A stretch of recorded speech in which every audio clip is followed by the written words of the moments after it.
Welcome back to the Michael Cohen Show on our journey to 250,000 subscribers. So, my friends, this is not the time to unsubscribe. It is the time to continue to subscribe, which many of you have done, so that we can actually engage in meaningful conversation about so much that's going on. And you'll hear it from somebody who actually knows.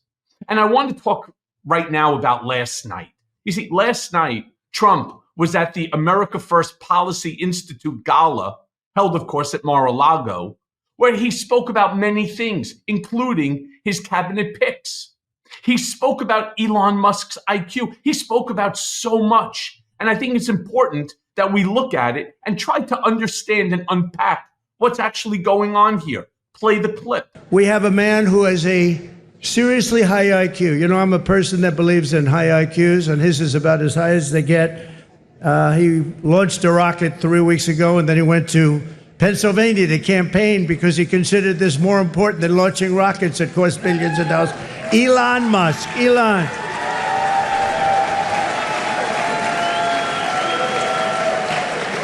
What a job. What a job he does. And he happens to be a really good guy. You know, he likes this place. I can't get him out of here. He just likes this place. And you know what? I like having him here, too. He's good. Yeah.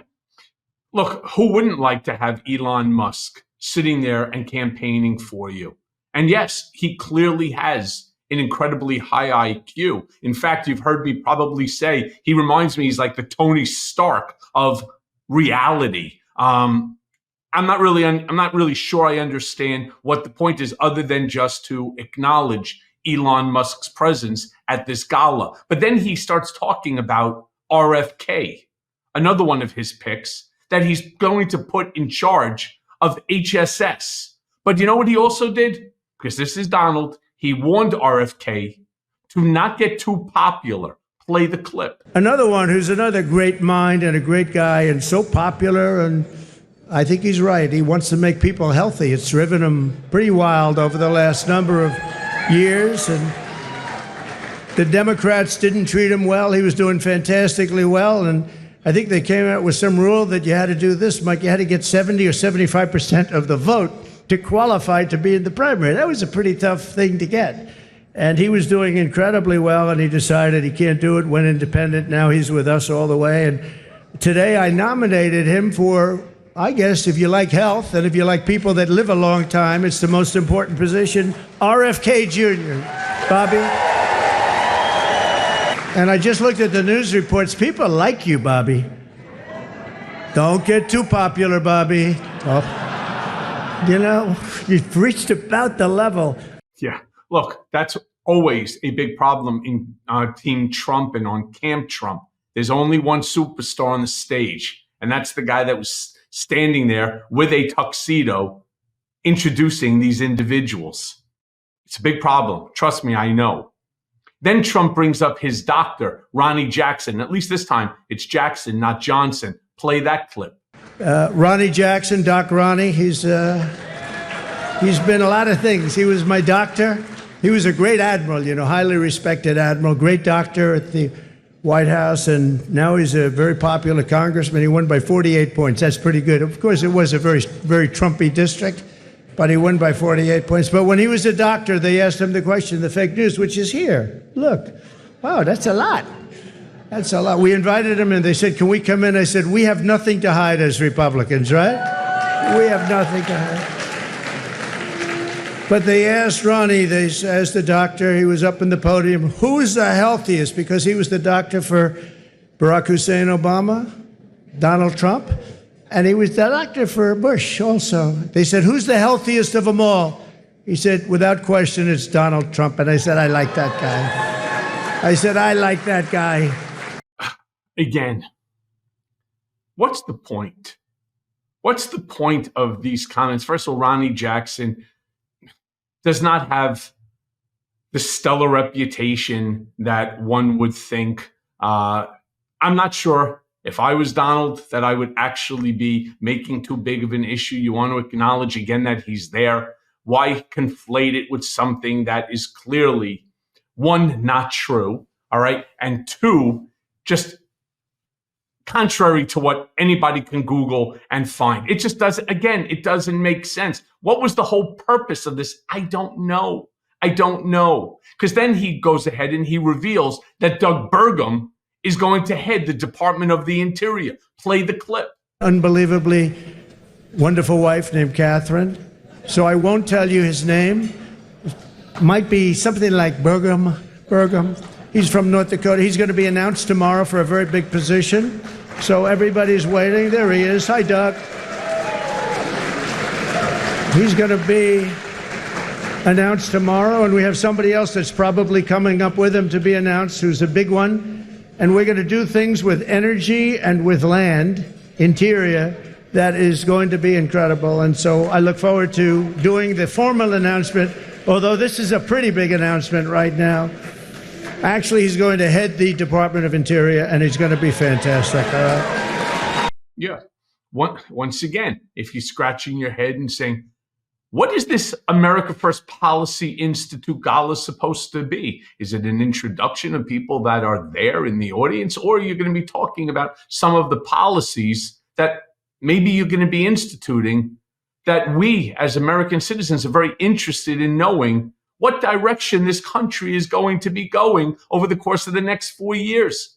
Again, it's a great opportunity for him to start putting out some of the policies. I'm not interested in Doug Burgum. We'll wait, till the nomination comes through, wait till he ends up being confirmed. But I'd be very curious to see what the policies are as opposed to the introductions, because then Trump goes on and he's talking about how many Black and Latino Americans ended up voting for him. Play the clip. We're one of the largest share of Black and Hispanic voters. That's so incredible. They're unbelievable people. We respect them. We admire them. They've been through a lot, and they like us. And it wasn't easy. It wasn't easy, but yeah. Again, just unsure, right? I'm just unsure as to why.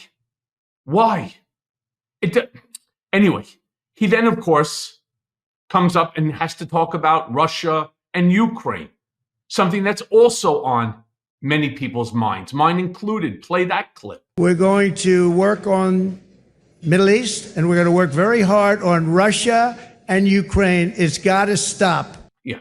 So we all know it's got to stop. We also know that this Palestinian-Hamas war has to stop. We all know this.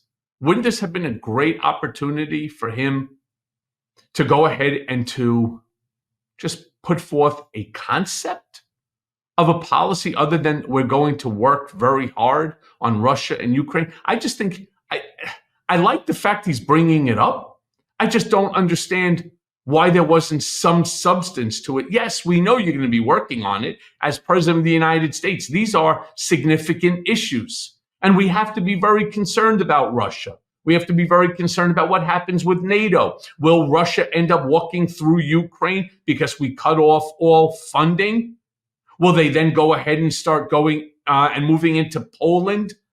Well, it would make no difference because we'll be out of NATO by that point in time.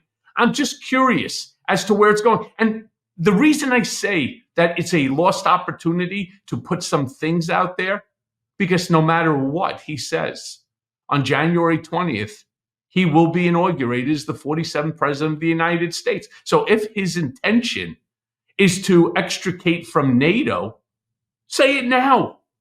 You don't need to do it and surprise people later. Say what you plan on doing now. And who knows, maybe you'll get a positive reaction. Because then he goes on, he's talking a bit about groceries and prices. Play this clip. When I went around, I heard something that was very interesting. The word grocery. It's sort of such a strange and simple, and nice word. I'm going out for groceries today. They talked about that more than any other item. The groceries are too high. And when you think about it, that's a very bad thing. And I talked about that a lot in the last couple of weeks, and it resonated. I tell a story about a woman. She got 3 apples, an old woman. She had 3 apples, and she brought them up to the cash register, and she looked at the woman, and she said, is that the right price? And the woman said, yes, ma'am, I'm sorry. Yes, it is. And she said, oh, that's okay. Could you wait 1 minute? And she took one of the 3 apples and she brought it back to the refrigeration, and she came back gently up to the cash register and she paid for 2 apples instead of 3. That should not be happening in our country. That should not be happening here. It's not going to happen here. Okay, agreed.